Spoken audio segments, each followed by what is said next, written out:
Hey guys! Welcome back to another video and welcome back to Just Basics. And today's video guys, mag-unboxing tayo and we'll do a quick review of another CCTV camera which is the V380 BP3 CCTV camera. And let's get started.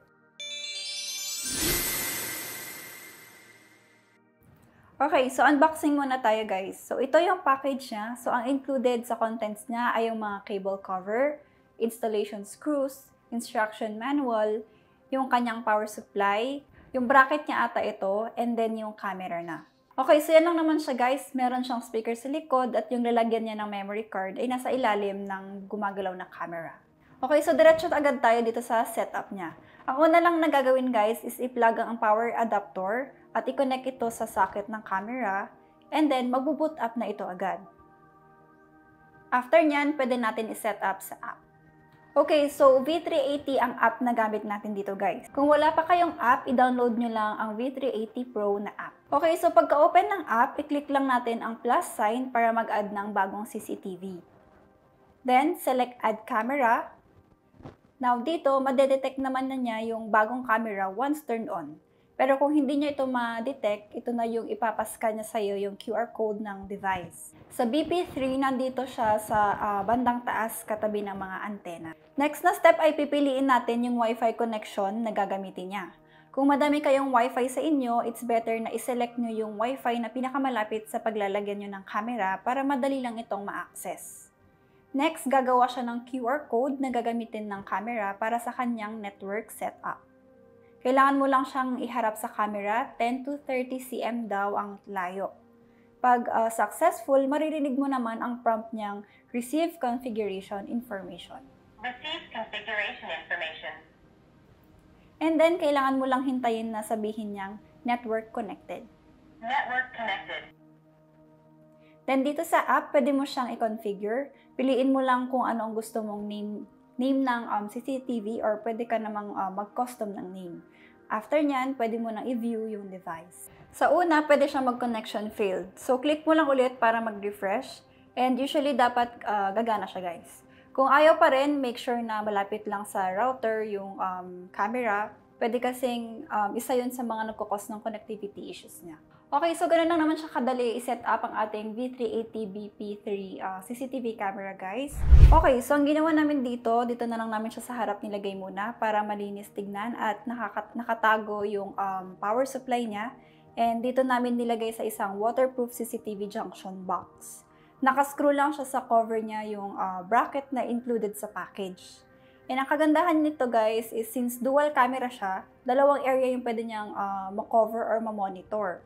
So, sa amin, yung fixed na camera nakatingin sa gate and then yung movable naman na camera is nakatutok siya sa main front door.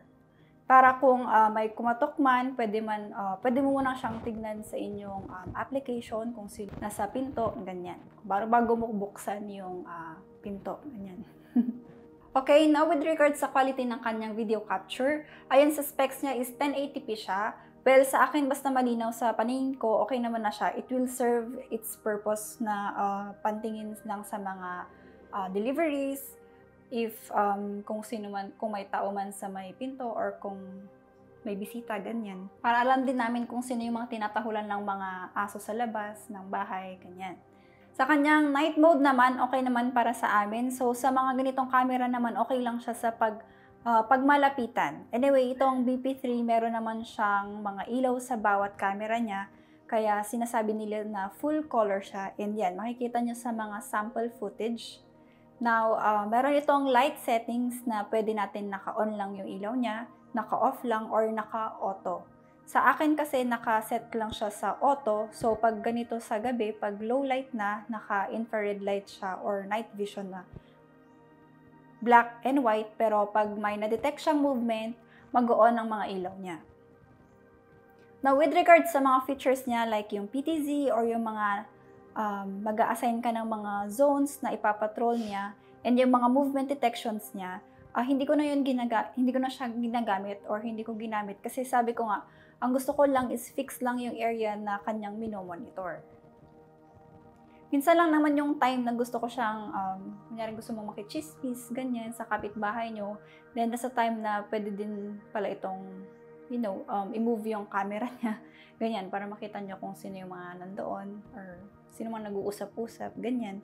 Na mga ilang linggo ko na din pala itong ginagamit guys. So mula nung naayos ko na, kasi nung dumating, hindi naman siya gumagana. Hindi siya gumana. And big shout out sa seller kasi nagpadala siya agad ng bagong replacement ng CCTV. So, yeah. If ever, ilalagay ko yung link sa description box kung saan nyo pwedeng ma-purchase yung product na to later on. And by the way guys, itong CCTV V380BP3 is na-purchase po namin siya sa Shopee. Again, very thankful ako kasi nag-reply si seller and nag-assist naman siya nung sinabi namin na hindi gumagana yung binigay na unit, and then nagpadala siya agad ng bago, which is very nice kasi hindi na namin kailangan ibalik pa yung unang binigay sa amin.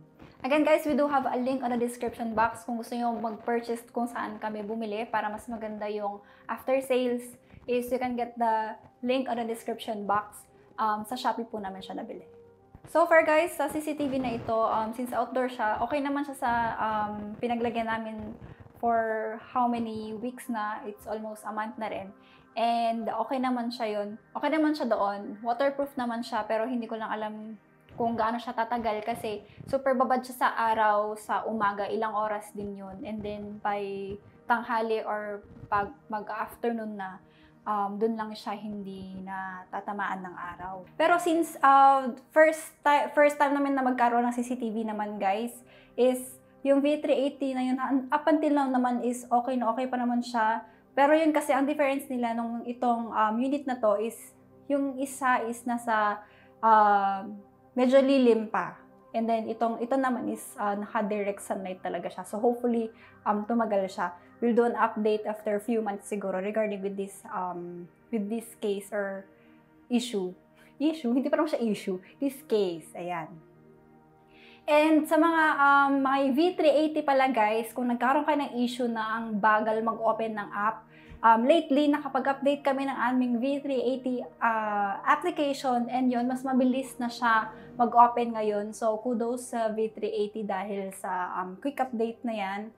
And yun, napapadali na ang ating pag-open ng kanilang application. Yan, so, sa tagal ko pong gumagamit ng V380 camera, CCTV camera, masasabi ko talagang reliable and very sulit yung kanilang mga units. Alright, so that's it for our unboxing, quick setup, and a quick review of our V380BP3 CCTV camera. Ayan guys, thank you so much for watching up until this video. Again, if you are interested in this product, we do have a link on the description box.